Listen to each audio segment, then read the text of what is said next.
অনেকেই জানেন না, এখন পোস্ট অফিস আর ব্যাংকের মধ্যে টাকা লেনদেন করা খুবই সহজ হয়ে গেছে। আগে পোস্ট অফিস থেকে ব্যাংকে বা ব্যাংক থেকে পোস্ট অফিসে টাকা পাঠাতে গেলে আলাদা ফর্ম, লাইন, সময় নষ্ট হতো।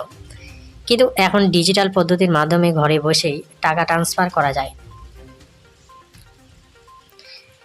প্রথমে জানা দরকার পোস্ট অফিসের India post payments bank IPPB account থাকলে আপনি খুব সহজে যে কোনো ব্যাংক অ্যাকাউন্টে টাকা পাঠাতে পারবেন। এর জন্য শুধু আপনার মোবাইল IPPB অ্যাপ থাকতে হবে। অ্যাপে লগ ইন করার পর মানি ট্রান্সফার অপশন এতে গিয়ে bank account number, IFSC code ও নাম লিখে টাকা পাঠাতে পারবেন। এটা একদম সাধারণ UPI বা নেট ব্যাংকিংয়ের মতো কাজ করে। এবার ধরুন আপনার টাকা ব্যাংকে আছে, কিন্তু সেটা পোস্ট অফিসে জমা দিতে চান, তাহলে দুইটি উপায় আছে। প্রথমত, আপনি ব্যাংকের নেট ব্যাংকিং বা মোবাইল ব্যাংকিং ব্যবহার করে সরাসরি IPPB অ্যাকাউন্টে টাকা ট্রান্সফার করতে পারেন।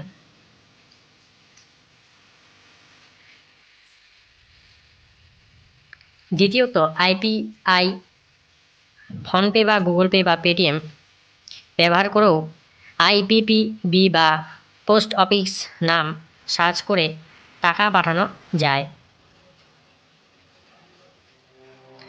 যাদের স্মার্টফোন নেই তারা নিকটবর্তী পোস্ট অফিসে গিয়ে আধার ভিত্তিক ক্যাশ ডিপোজিট বা ক্যাশ ট্রান্সফার করতে পারেন। সেখানে বায়োমেট্রিক দিয়ে সহজেই ব্যাংক থেকে পোস্ট অফিসে বা উল্টোভাবে টাকা পাঠানো হয়।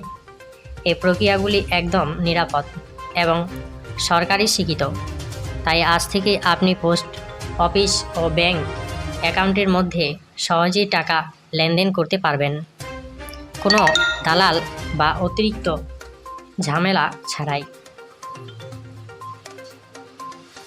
আজকে এই পর্যন্তই। ভিডিওটি ভালো লাগলে একটি লাইক দিয়ে চ্যানেলটি সাবস্ক্রাইব করবেন। ধন্যবাদ সকলকে।